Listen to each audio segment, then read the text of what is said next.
श्रीनन्दनन्दनं वन्दे राधिका चरणद्वयम् गोपीजनसमायुक्तं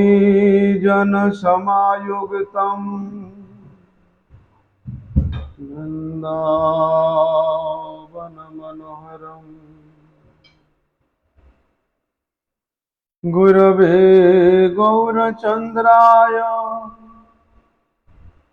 राधिकाय तदालये कृष्णाय कृष्णभगताय तद्भगताय नमो नमः। निन्दन्तपुलकत्करेण विकसन्निपप्रसून्नच्छविम् पृथ्वीकृतभुजद्वयं हरिहरिरुचिरुच्चैर्वदन्नं मुहुः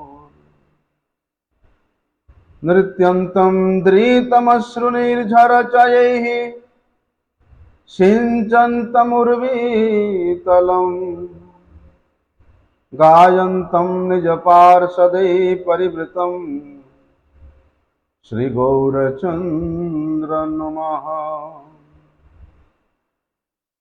बर्हापीडाभिरामं मृगमदतिलकं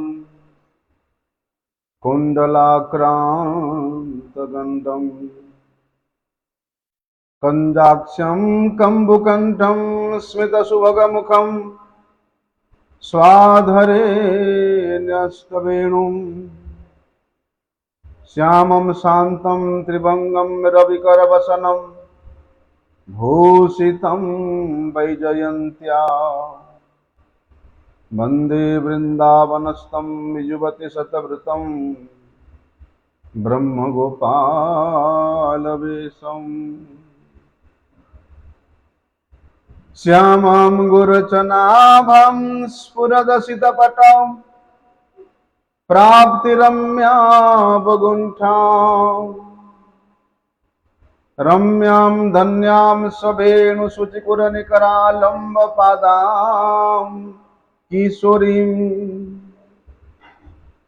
तर्जन्यगुष्टयुक्तं हरिमुखकुहरे युञ्जतीं नागवल्ली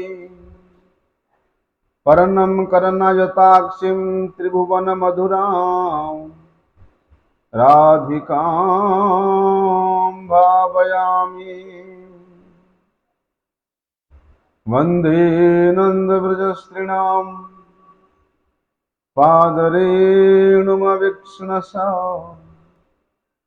यासां हरिर्कथोद्गीतं पुनाति भुवनत्रयम् रासाभिलाषवसतिश्च वृन्दावने तदेशाङ्घ्रिसरोजसेवा लभ्या च पुंसां कृपया तवैव वृन्दे नमस्ते चरणारविन्दम्।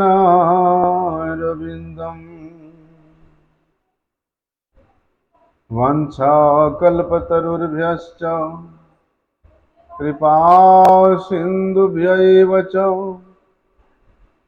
पतितानं पावनेभ्यो वैष्णवेभ्यो नमो नमः।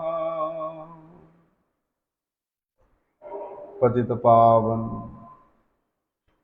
परम करुणामय परम आराध्यतम गुरुपाद पद्म नित्य लीला प्रविष्ट विष्णुपाद परमहंस परिव्राजकाचार्य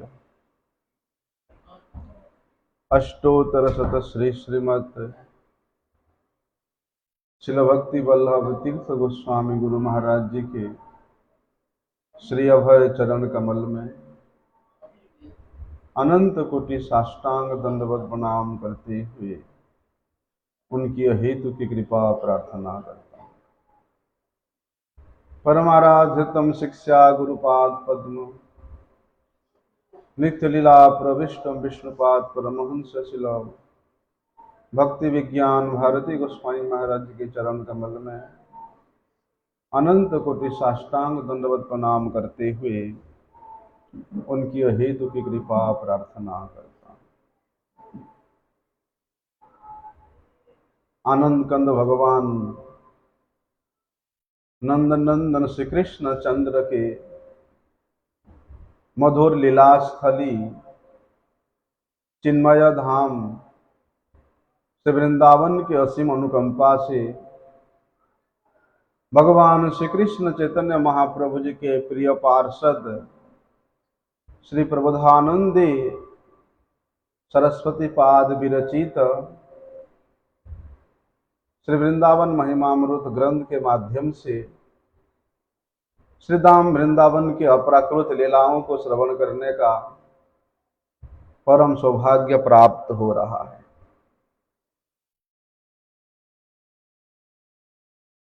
श्री प्रबोधानंद सरस्वती पाद जी वर्णन करते हैं कि धाम के प्रति कैसा निष्ठा होना चाहिए, धाम के प्रति कैसा विश्वास होना चाहिए। वे कह रहे हैं कि यद्यपि श्री धाम के इस अपराकृत चिन्मय महिमा को वर्णन करने में मैं सर्वथा असमर्थ हूं, अयोग्य हूं, क्योंकि ये वृंदावन ये रसमयी धाम है, रस स्वरूप है, प्रेम स्वरूप है, और जहां पर श्री गौर श्याम जुगल सरकार के मधुराति मधुर लीला संपादन हुई है, नित्य हो रहा है, प्रत्येक क्षण संगठित हो रहा है, ऐसे चिन्मय धाम के स्वरूप को वर्णन करने का सामर्थ्य भला कौन रख सकता है। इसलिए श्री प्रबोधानंद सरस्वती पाद जी एक बड़े सुंदर बात कहते हैं कि भक्ति पूर्वक, भक्ति से युक्त होकर के और अत्यंत नम्र होकर के इस वृंदावन के जो परम धन्य कीड़े मकोड़े हैं, जो कृमि है, मैं उनका वंदना करता हूं। बोलते हैं कि वे कीड़े मकोड़े को किस प्रकार से वंदन करना है कि अत्यंत नम्र होकर के, अत्यंत दीन होकर के, अत्यंत शरणागत होकर के यहां के कीड़े मकोड़े को भी वंदना कर रहे हैं। नहीं बोले कि मैं ब्रजवासियों को वंदना करता हूं, ब्रज के गोपांगनाओं का वंदना करता हूं, श्री राधा कृष्ण जुगल जोड़े सरकार का वंदना करता हूं। क्या बोले कि वृंदे वृंदावनम गतमहम भक्ति भारावनम्रो, ना केवल विनम्र होकर के, भक्ति पूर्वक। भक्ति किसको किया जाता है? भज धातु सेवायाम, भजनीय वस्तु का, सेव्य वस्तु का प्रसन्नता ही भक्ति है। जिस क्रिया से उनको प्रसन्न किया जाता है वो क्रिया का नाम है भक्ति। अर्थात भक्ति भाव से युक्त होकर के इस वृंदावन धाम के उस कीड़े मकोड़े को भी वंदना कर रहा हूं। लेकिन एक बड़ी बात भी कहते हैं कि धन्याग्रण्यम कृमिमपि न चान्यत्र संस्थान तृणाम। क्या कह रहे हैं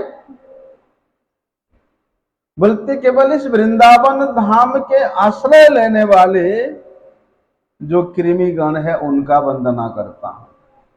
लेकिन मन्ये ब्रह्मादिक सुरगणान किम बहुक्त्या ममेयम, इस वृंदावन धाम से अनोक दूर, ऐसे कि ब्रह्मधाम में रहने वाले देवताओं का मैं वंदना नहीं कर रहा। अर्थात उस ब्रह्मधाम में रहने वाले देवताओं को वे यहां वृंदावन धाम के एक तीन के समान भी नहीं मानते। कह रहे हैं कि मन्ये वृंदा ब्रह्मादिक सुनगणान किम बहुक्त्याम अमेयम, कि मैं इस वृंदावन धाम के एक तृण के समान भी उस स्वर्ग ब्रह्मादिक लोकों में रहने वाले देवताओं का गणना नहीं करता हूं, नहीं मानता हूं। देखो कितने उच्च कोटि के तत्व है कि ब्रह्म जन्म हौ यथा तुआ दास, बहिर्मुख ब्रह्म जन्मे नाही आस, कीटा जन्म हो यथा तुआ दास। बोलते हैं कीट रूप में, कीड़े के रूप में, कृमि के रूप में मैं इस वृंदावन में जन्म लेना स्वीकार करूंगा, और उसके बदले में यदि कोई मुझे उस ब्रह्मधाम में ब्रह्मा जी का जन्म लेने के लिए भी मुझे सुयोग मिले तो मैं कभी उसको ग्रहण नहीं करूंगा। अर्थात इस वृंदावन के भूमि का, इस वृंदावन के तृण का तुलना इस अनंत विश्व ब्रह्मांड की किसी वस्तु से करना समीचीन नहीं होगा, नहीं कर सकते हैं। क्यों भैया? क्योंकि प्रतिर्गढ़ा न खलु परतो भातो भाति कृष्ण अपि पूर्ण। देखो श्री प्रबोधानंद सरस्वती पाद जी ये बात को बड़े चतुरतापूर्ण ढंग से कह रहे हैं। वे असम्मान नहीं कर रहे हैं ब्रह्मादिक देवताओं का, वे असम्मान नहीं कर रहे स्वर्गादि देवताओं का, लेकिन वृंदावन के महिमा वर्णन के क्षेत्र में, जहां वृंदावन के एक तृण की महिमा है, उसके साथ उन देवताओं का समतुल्य करना ठीक नहीं होगा, नहीं हो सकता है। क्यों? देखो कि परतो भाति कृष्ण अपि पूर्ण, भगवान श्री कृष्ण का उस परम माधुर्यमय स्वरूप, उस माधुर्यमय लीला, उस मधुरता से संपन्न उनका कलेवर जिस प्रकार परिपूर्ण रूप से इस वृंदावन में प्रतिभात होती है, वैसा अन्यत्र नहीं। तो ये वृंदावन के चाहे वे तृण क्यों ना हो, यहां के कीड़े मकुड़े क्यों ना हो, यहां के कृमि ही क्यों ना हो, वे उस परम उज्जवल स्वरूप भगवान के मधुराति मधुर स्वरूप का, उस माधुर्यमय रूप का दर्शन कर रहे हैं। उस माधुर्यमय रूप में जो जो मधुरता रूपी रस, प्रेम रस निरंतर प्रवाहित होती है, उसको वे पान कर रहे हैं, उनको वे पान करने का सुयोग प्राप्त हो रहा है। माधुर्य शब्द हम लोग तो श्रवण करते हैं, माधुर्य माधुर्य माधुर्य।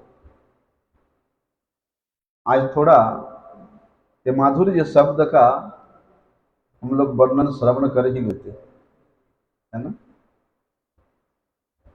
माधुर्य शब्द का अर्थ है जैसे जिस शब्द में संपूर्ण ऐश्वर्य परिपूर्ण है। किस प्रकार के ऐश्वर्य? बल्कि स्वयं भगवान जब दिव्य इस नर लीला के रूप में प्रकट होते हैं, नर तनु लेकर के प्रकट होते हैं। कृष्णेरी जतेक लीला तार मध्य नर लीला। ये नर बपु धारण करके भगवान जब प्रकट होते हैं, वे सर्वोत्तम लीला करते हैं। वे नर बपु में उनके सर्वोत्तम माधुर्य का प्रकाश होता है। वे नर बपु में उनका सर्वोत्तम प्रेम का आस्वादन होता है। वे नरलीला कैसा है? बोलते हैं कि अशेष अचिंत अतुलनीय सौंदर्य से परिपूर्ण है, लालित्य से परिपूर्ण है, माधुर्य से परिपूर्ण है, शैशिल्य से परिपूर्ण है, औदार्य से परिपूर्ण है और वैदग्ध्य से परिपूर्ण है। ये भगवान के पूर्ण ऐश्वर्यमय ये गुण है। क्या? सौंदर्य, लालित्य, सौशीत्य, औदार्य, वैदाग्ध्य। बोलते ये 5 प्रकार के ऐश्वर्य से जिस मूर्ति प्रकाशित होती है वे है माधुर्यमय। वे सर्वश्रेष्ठ माधुर्यमय उनके स्वरूप है। और ये एक एक गुण बोलते हमेशा आकर्षण ही करता रहता है। और ऐसा आकर्षण कि जब ये सौंदर्य, लालित्य, शैथिल्य, औदार्य, वैदग्ध्य बोलते ये ऐश्वर्य से भगवान युक्त होकर के जो रूप प्रकट करते हैं, जो माधुर्य प्रकट करते हैं, बोलते हैं वे माधुर्य के चिंतन करने मात्र से, वे माधुर्य का श्रवण करने मात्र से, वे माधुर्य का स्मरण करने मात्र से बोलते जगत के साथ साथ भगवान स्वयं के चित्त को भी आकर्षित कर लेते हैं। भगवान स्वयं अपने उस माधुर्यमय स्वरूप को देख करके वे स्वयं आकर्षित हो जाते हैं, वे स्वयं विमोहित हो जाते हैं। ऐसा जो माधुर्यमय भगवत स्वरूप है उसका परिपूर्ण प्रकाश सहज रूप से जिस वृंदावन के धरती पर होती है, जिस वृंदावन के भूमि पर प्रकाशित होती है, उस वृंदावन के महिमा को भला कौन वर्णन कर सकता है। इसलिए श्री प्रबोधानंद सरस्वती पाद कहते हैं कि मैं इस वृंदावन के उस कीड़े मकुड़े, उस कृमि को भक्ति से भर करके अत्यंत दीन भाव से मैं उनको वंदना करता हूं। देखो वे नराकृति, नर आकार धारण करने वाले भगवान नंदनंदन श्री कृष्ण का जो बपू है, उनका जो नर बपू है वो देखो इस प्रकार है। उस नर बपू में जो सौंदर्य है, जो माधुर्य है, जो वैचित्र्य है, जो वैदग्ध्य है, बोलते ये असमोर्ध है। ना तो उनके सौंदर्य के बराबर कोई हो सकता है, ना उनके माधुर्य के बराबर कोई हो सकता है, ना उनके वैचित्र्य के बराबर कोई हो सकता है, ना ही उनके वैदग्ध्य के बराबर कोई हो सकता है। इसलिए बोलते ये जो 4 माधुर्य है, ये 4 माधुर्य असमोर्ध है। जिसको क्या कहते हैं? रूप माधुर्य, वेणु माधुर्य, प्रेम माधुर्य और लीला माधुर्य। बोलते ये 4 माधुर्य परिपूर्ण रूप से यदि कहीं प्रकाशित होता है तो वो है ये वृंदावन भूमि, श्रीधाम वृंदावन में। तो कहते ये जो 4 प्रकार के माधुर्य है ये माधुर्य में स्वयं भगवान ब्रजेंद्र नंदन श्री कृष्ण उन्हीं में ही प्रकाशित होता है और ये वृंदावन में ही प्रकाशित होता है।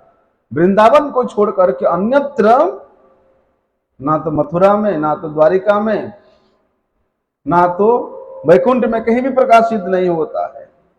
ये उस माधुर्यमय रूप का विशेष विशेषता है।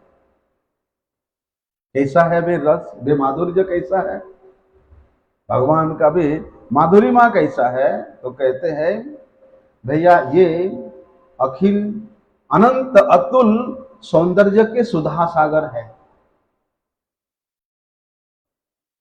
ये कोटि कोटि कंदर्प लावण्य के आश्रय स्वरूप है। भले क्यों नहीं होगा, वे तो रास रसिक शेखर है ना, वे नित्य निरतिशय आनंद स्वरूप है ना, वे दिव्याति दिव्य छटा विभूषित करने वाले है ना, आत्माराम गणों को भी आकर्षण करने वाले हैं, मुनियों के मन को भी मोहित करने वाले हैं। वो भगवान श्री कृष्ण का ये जो मधुराति मधुर स्वरूप है वो कैसा है? वे नित्य किशोर है और वे नित्य किशोर स्वरूप इस वृंदावन में प्रकाशित होता है। यदि भगवान का वे नित्य किशोर स्वरूप इस वृंदावन के वीथियों में, इस वृंदावन के गलियों में, इस वृंदावन के वनों में भ्रमण करते हुए यदि किसी के दृष्टिपथ का पथिक हो जाता है, क्षण मात्र भी किसी के दृष्टिपथ में आ जाता है, क्षण मात्र भी किसी के उस प्रेम रूपी नेत्र के दृष्टि बन जाता है, बोलते वे क्षणिक स्मृति ही, वे क्षणिक दर्शन ही, वे क्षणिक चिंतन ही उसके आनंद के अनुभूति में गोता लगवा देता है। आनंद अनुभूति में उसका उमर उड़ता है। भगवान का वो जो किशोर रूप धर्म है, बोलते यही किशोर रूप धर्मी ही अपनी उससे पहले जो रूप प्रकाश करते हैं, चाहे वो बाल्य रूप हो, चाहे वो पौगंड रूप हो, चाहे वो नित्य किशोर रूप हो, आधार क्या है? भगवान का इस किशोराकृति स्वरूप। देखो ना, भगवान जैसे 5 वर्ष तक जो उनकी अवस्था होती है उसको कुमार अवस्था कहते हैं, 10 वर्ष तक जो अवस्था है उसको पौगंड अवस्था कहते हैं, और 15 वर्ष तक की जो अवस्था है उसको बोलते हैं किशोरावस्था। तो कौमार अवस्था हो, पौगंड अवस्था हो या किशोरावस्था का ये प्रथम चरण हो, ये परिपूर्ण रूप से श्री वृंदावन में ही प्रकाशित हुआ है, श्री वृंदावन में ही परिपुष्ट हुआ है। तो किशोर अवस्था के बाद फिर आता है यौवन अवस्था। लेकिन कहते हैं बाल्य रस में भगवान कौमार अवस्था को प्राप्त करते हुए अपनी सखाओं के साथ जैसे मधुराति मधुर बाल्य लीलोचित लीला यहां इस वृंदावन की भूमि में किया,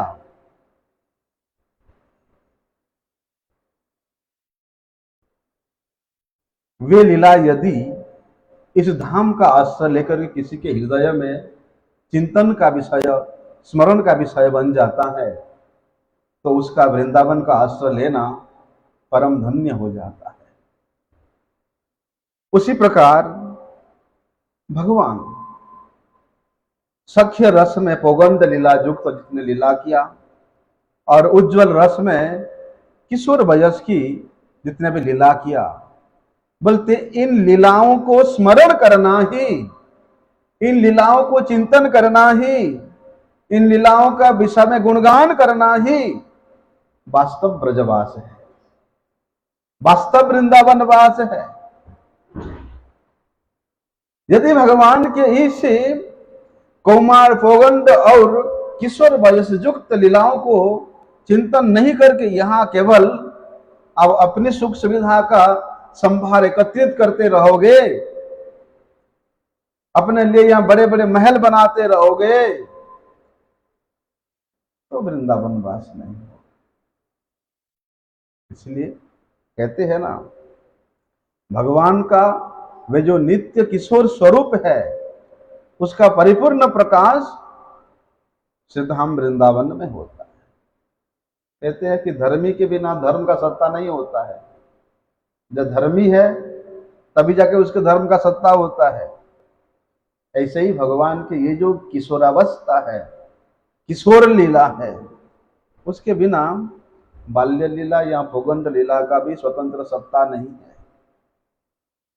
इसलिए वात्सल्य लीला और सख्य रस के जितने भी लीला है, वात्सल्य रस के आवेश में और सख्य रस के आवेश में भगवान के जो नित्य किशोर क्रम है, नित्य किशोर वयस है, क्रम से वो कुमार अवस्था को प्राप्त होता है, पौगंड अवस्था को अभिव्यक्त करती है।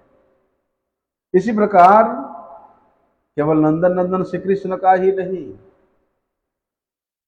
बल्कि वृषभानु नंदिनी श्रीमती राधा जी का भी, उनकी जितने भी कायविह स्वरूपा गोपांगनाएं हैं, वे भी इस वृंदावन में नित्य किशोरी है।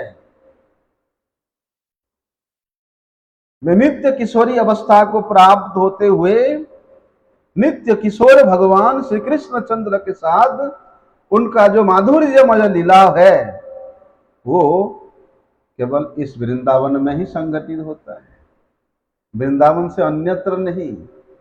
तो देखो, जो लीला सर्वोत्तम लीला है, सर्वश्रेष्ठ लीला है, सर्वोत्कृष्ट लीला है, और जो लीला बोलते बड़े बड़े शूरवीर अर्थात ब्रह्मा, इंद्र, शिव जी, नारद जी जैसे बड़े बड़े ऋषि मुनियों के द्वारा भी बोधगम्य नहीं है, उनके स्मरण का विषय भी हो नहीं सकता है, बोलते ऐसे मधुराति मधुर लीला जिस वृंदावन के भूमि में संगठित होता है, उस वृंदावन के कीड़े मकोड़े को श्री प्रबोधानंद सरस्वती पाद जी वंदना कर रहे हैं। भक्ति से युक्त होकर के उन कीड़े के सामने अत्यंत दीन होकर के उनका वंदना कर रहे हैं। अरे भला क्यों नहीं होगा? इस किशोर रूप में श्री भानुनंदिनी श्रीमती राधा जी और उनकी काय व्यूह रूपा, उनके सर्व शक्ति रूपा जितने भी दिव्य गोपांगनाएं प्रकट होती है, वे गोपांगनाओं से परिवेष्टित श्री राधा जी का एक ही उद्देश्य होता है, एक ही उनका जीवन का उद्देश्य है। क्या है? केवल श्री कृष्ण सुख, श्री कृष्ण को ही प्रसन्नता करना। बोलते हैं ये भाव इस वृंदावन के अतिरिक्त, इस ब्रज के अतिरिक्त और कहीं नहीं मिलेगा आपको। जहां पर रसिक शेखर भगवान श्री कृष्ण के सुख के लिए उन गोपांगनाओं का सब कुछ है, उनके एक एक सांस श्री कृष्ण सुख के लिए समर्पित है, उनके जीवन के एक एक पल श्री कृष्ण सुख के लिए समर्पित है। वे जीना चाहती है तो केवल उनके प्रसन्नता के लिए। अश्लिष्य व पादरताम पे नष्टो माम अदर्शनात् मर्महताम करो। बोलते इस ब्रज विरहिणी गोपांगनाओं के हृदय में आत्मसुख का, स्वसुख का लेश मात्र भी इच्छा नहीं है। परंतु एकमात्र श्री कृष्ण को सुखी करने के लिए श्री कृष्ण के साथ इनका संबंध है। केवल श्री कृष्ण को सुखी करने के लिए ही कृष्ण के साथ इनका संबंध है, इनका संपर्क है, इनका जान पहचान है, और दूसरा कोई इच्छा नहीं। कितनी बड़ी बात है। इसलिए ये कृष्ण प्रेयसी गोपांगनाओं का सभी प्रकार के उद्यम, उनके समस्त प्रयत्न, उनके समस्त चेष्टा केवल श्री कृष्ण विधान के लिए ही, केवल श्री कृष्ण सुख के निमित्त ही समर्पित है। वहां पर विश्वनाथ चक्रवर्तीपाद जी उज्ज्वल लीला में बड़े सुंदर बात कहते हैं कि तासाम श्री कृष्ण सौख्यर्थम एवं केवलम उद्यम। उन गोपांगनाओं का उद्यम, उनका चेष्टा, उनका प्रयत्न केवल श्री कृष्ण सुख में ही पर्यवसित होता है। और ये भाव अति सुपुष्ट रूप से, परिपूर्ण रूप से कहीं प्रतिभात होता है तो वो है वृंदावन। इसलिए जिस वृंदावन में स्वसुख काम का लेस का मात्र गंध भी नहीं है, और वहां काम क्रोध लोभ मोह मद मात्सर्य तो छोड़ दो, जिस वृंदावन में रहने वाले जितने भी यहाँ के स्थावर जंगम है, जिनके स्वसुख कामने का लेस मात्र भी गंध तक नहीं है, उस वृंदावन के कीड़े मकोड़े को श्री प्रबोधानंद सरस्वती पाद जी अत्यंत दिन भर से, अत्यंत भक्ति भाव से वंदना कर रहे हैं। देखो, गोपांगनाओं का, विशेष रूप से श्रीमती राधा रानी का जीवन केवल और केवल श्री कृष्ण सुखमय ही है। उनका खान पान, रहन सहन, वार्ता वार्तालाप, जितना कुछ भी है, आशा आशंका भोग त्याग, सब कुछ केवल और केवल श्री कृष्ण सुखार्थ ही है।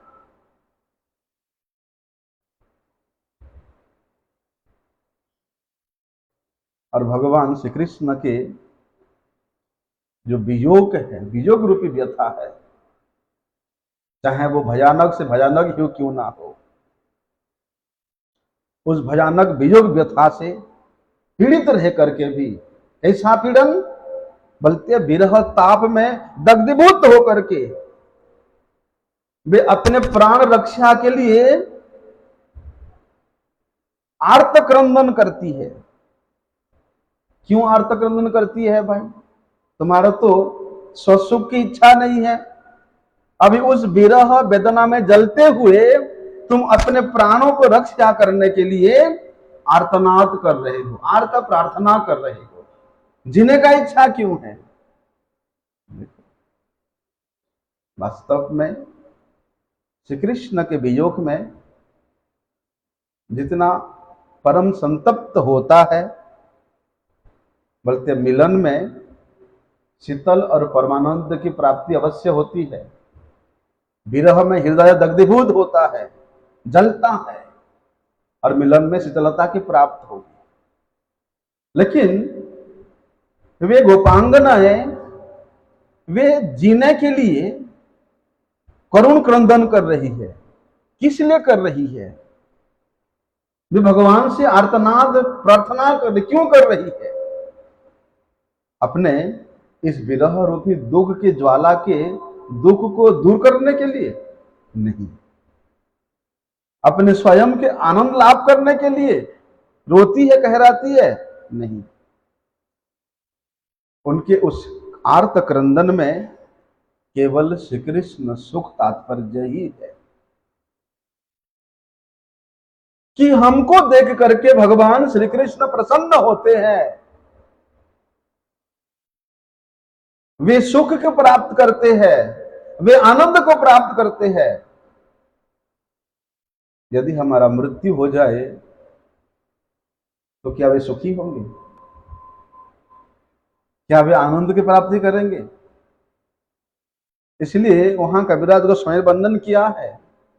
कि मोरे यदि दिया दुख तार है महासुख, सही दुख मोर सुख वर्ज्य।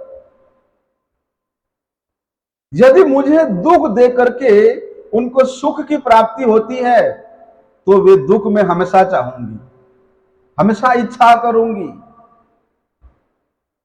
तो देखो, जिस वृंदावन के भूमि में इस प्रेम की सर्वोत्कृष्ट स्थिति को प्राप्त गोपांगनाओं का यहां नित्य विहार होता है, नित्य उनका यहां वसति स्थल होती है, उस वृंदावन भूमि के आश्रय लेकर के यहां के कीड़े मकोड़ों का भी वंदना श्री प्रबोधानंद सरस्वती पाद जी कर रहे हैं। कहते हैं वहां पर जब बात छिड़ गया है तो थोड़ा सोने लेते हैं, है ना। देखो कि संगम विरह विकल्प बरमिह विरहो न संगमस्तस्य एकः स एव संगे त्रिभुवनमपि तन्मयम् विरहे। भगवान श्री कृष्ण के विरह का जो तीव्र उन्माद है, जो दिव्य उन्माद है, उस विरह उन्माद में इन ब्रजवासियों को, इन गोपांगनाओं को जो परम सुख की प्राप्ति होती है वे साक्षात दर्शन से, साक्षात मिलन से नहीं होता है। बाहरी रूप से देखने में लगता है कि श्री कृष्ण मिलन के बिना, श्री कृष्ण दर्शन के बिना वो कितनी कलप रही है, कितने कष्ट को प्राप्त कर रही है। लेकिन विरह अवस्था में ना कोई स्थान का विचार होता है, ना कोई काल का विचार है, ना कोई स्थिति का विचार है। वे विरह अवस्था में वे नित्य और निरंतर प्रत्येक क्षण श्री कृष्ण से मिलन की सुख को प्राप्त कर रही है, श्री कृष्ण दर्शन के सुख को प्राप्त कर रही है। इसलिए ये वृंदावन भूमि ऐसा है भैया, ये सर्वत्र श्री कृष्णमय है। यहाँ की लता में, पता में, यहाँ के प्रत्येक रच में, यहाँ के गली गली में, यहाँ के पात पात में श्री कृष्ण विराजते हैं। और वे दर्शन केवल उस विरह अवस्था में होता है। इसलिए तो कहते हैं कि जीत देखो तीत श्याममयी बनो। अरे जिधर उनका दृष्टि पड़ता है उधर ही श्याम दिखाई देता है। स्थावर जंगम ना देखे, सर्वत्र देखे तार मूर्ति। वे मूर्ति का दर्शन इस वृंदावन के प्रत्येक कण कण में होता है। इसलिए पता चलता है ये गोपियों का, इन वृंदावन वासियों का वियोग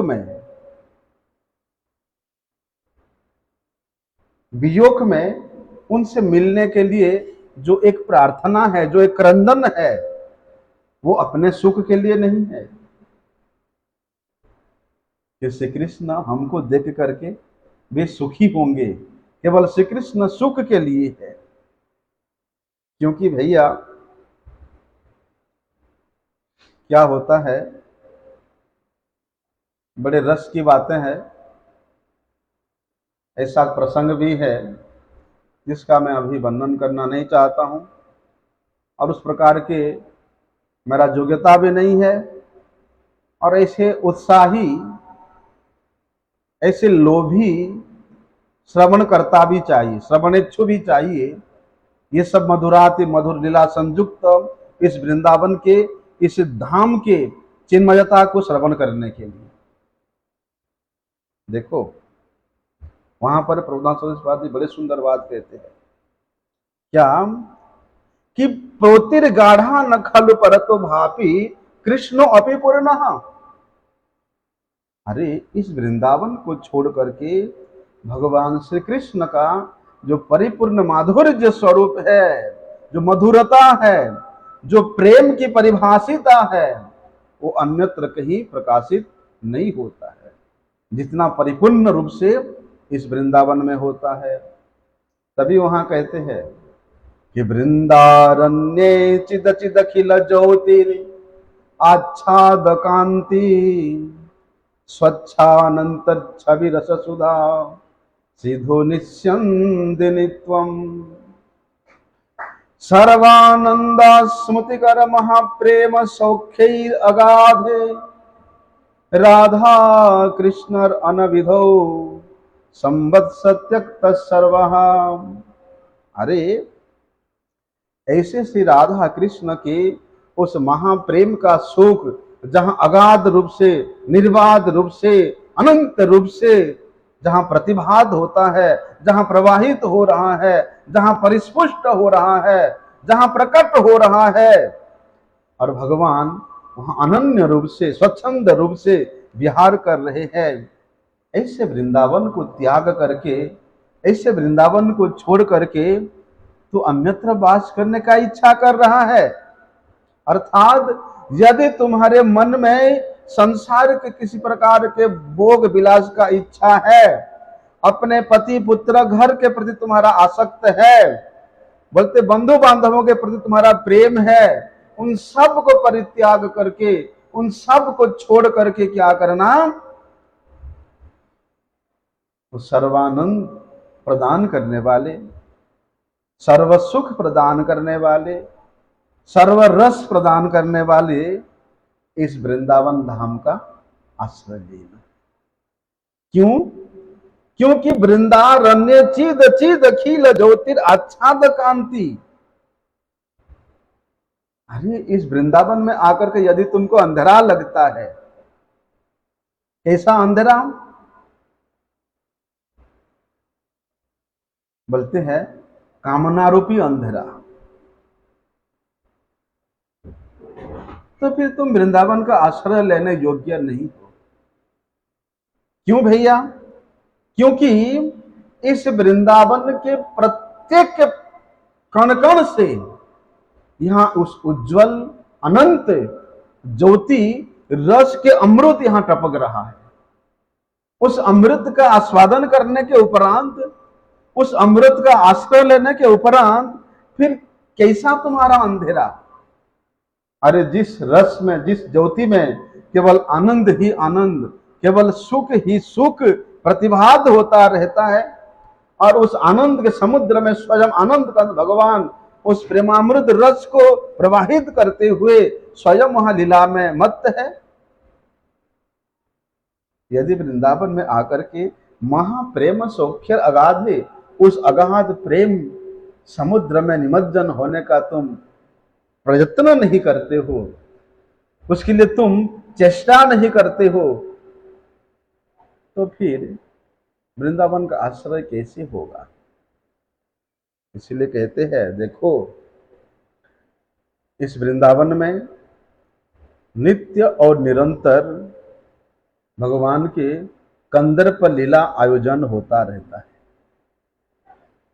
और ऐसा कंदर्प लीला कि इस लीला का श्रवण भी करो, पठन भी करो, चिंतन भी करो, ये आपको ऐसे एक आश्चर्यमय किशोर मूर्ति का दर्शन करा देगा जो कि तुम्हारे मन को भी मोहित कर लेगा, तुम्हारे चित्त वृत्ति को आकर्षण करके हमेशा के लिए इस वृंदावन में वास करने का योग्यता प्राप्त कर देगा। वे जुगल जोड़ी सरकार यहां नित्य निरंतर विराजमान होकर के क्या करते हैं, यहां कंदर्प लीला श्रुति छवि छदकटा, नित्य निरंतर वे उन कंदर्प लीलाओं को करते रहते हैं। इसीलिए देखो बड़े सुंदर बात कहते हैं कि यत स्वांत प्रतिविधि कल्पिता मृजा गंधार्व सेकम कदा।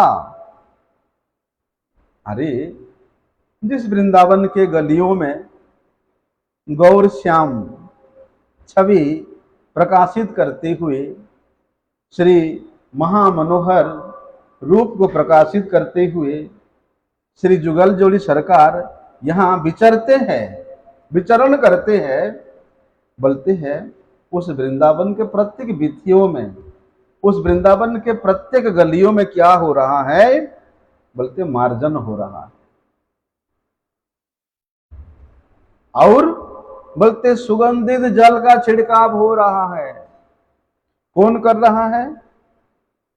बोलते श्री राधा जी के जितने भी अनुचरी गण है, जितने भी सखी गण है, ये वृंदावन के गलियों का मार्जन कर रहे हैं।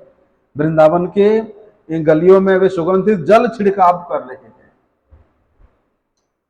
तो उन परम सौभाग्यशालिनी श्री राधा किंकरी गण जिस वृंदावन के गलियों का मार्जन कर रहे हैं, झाड़ू लगा रहे हैं, सुगंधित जल छिड़काव कर रहे हैं, बोलते उस वृंदावन का आश्रय लेकर के यदि तुम वृंदावन की सेवा के प्रति तुम्हारा इच्छा नहीं हुआ, तुम्हारा इच्छा जागृत नहीं हुआ, तो हाय हाय तुमसे बड़ा दुर्भागा कौन हो सकता है। दृश्य याद आता है मुझे। देखो आश्रम में हम लोग जितने प्रसाद पाते हैं सारी पत्तल लेकर के यहीं डाल देते हैं। सामने ब्रजवासी का घर है, सारी बदबू ब्रजवासी के घर में जाता है। अरे अपने आचरण से यहां रहने वाले ब्रजवासियों को तुम कष्ट दे रहे हो, इससे तुमको ब्रजवास का फल मिलेगा। उस रास्ते से गुजर के देखना, हमारे कल कोना में सारी के सारी पत्तल उस बेचारे ब्रजवासी के घर के सामने गिरा देते हैं। ऐसा नहीं। अरे जिस वृंदावन के गलियों का मार्जन सफाई स्वयं राधा किंकरी गण करते हैं, वहां तुम इतना गंध फैला रहे हो। कितना सुकृति लेकर के हम लोग ब्रज में आते हैं 2-4 दिन दर्शन करने के लिए, लेकिन यहां हम लोग गंदगी करके जाते हैं। हमारे उस खाए हुआ पत्तल का बदबू ब्रजवासी के नाक में जाता है। ये कितना अशोभनीय कार्य है। उसके लिए हम अपने आप को भी दोषी मानते हैं। आश्रम के जो प्रशासन है उसके प्रति भी दोषी ही है, क्योंकि ये सब व्यवस्था करना आश्रम वासियों का ही कार्य है। लेकिन बड़े दुख की बात है कि वो नहीं हो रहा है। इसलिए भ्राजत मंजो निकुंज पुंज मचल वृंदावनम संश्रय। अरे ऐसे निकुंज निकुंज पुंज, निकुंजों से परिपूर्ण, निकुंजों के धारावलियों से परिपूर्ण जो वृंदावन के गलियां हैं, जो अनेक तारा और नक्षत्रों से प्रतिभात उज्जवल किरणों के द्वारा यहां सुशोभित हो रहा है, ऐसे वृंदावन में मैं कब अचल रूप से वास करूंगा। अर्थात उस वृंदावन में वास करने के बाद मेरा पैर अन्यत्र कहीं ना जाए। जिस प्रकार से गिरिवर, जिस प्रकार से पर्वत अचल रूप से एक स्थान में स्थित हो जाता है, मैं भी कब इस वृंदावन में अचल रूप से हमेशा के लिए निवास करूंगा। बताते हैं वहां पर कि नित्य क्रीड़ा मयतनु तोनुक्षेभमानिलपितम बिभ्रद जाम्बुनद मरकत ज्योतिराश्चर्यनीलम नाना नर्म प्रहसन महाकौतुकैर्यत्र नंदा आनंदाब्धिद्वयं विहरतीं बिंद वृंदावनान्तः। अरे हम लोग श्रवण तो करते हैं, चिंतन तो करते हैं कि इस वृंदावन के गली गली में, यहाँ के बिथी बिथियों में, यहाँ के कुंज कुंज में, यहाँ के वन वन में श्री राधा कृष्ण जुगल जोड़ी सरकार दर्शन देते हैं, लीला करते हैं।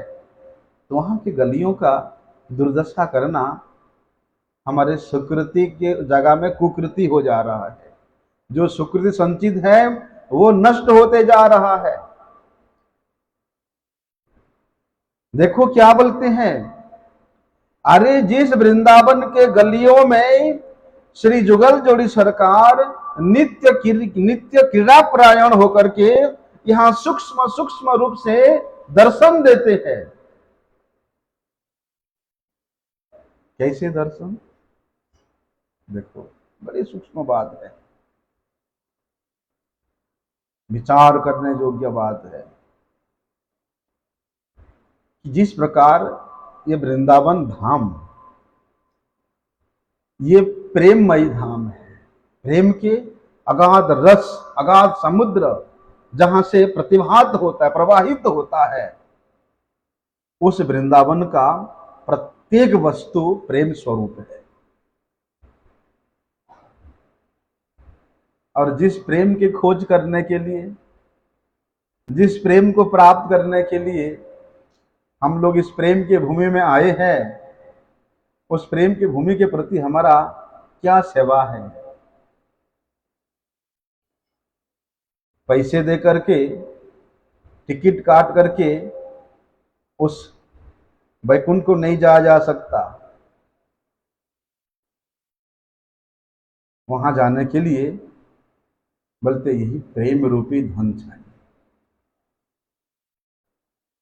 और वे प्रेम रूपी धन जिस वृंदावन के प्रत्येक कण कण में प्रवाहित हो रहा है, जिसको हम लोग खोजने के लिए, अन्वेषण करने के लिए, प्राप्त करने के लिए यहां आए हैं, उसका ऐसा दुर्दशा करना कदापि कदापि शोभनीय नहीं है।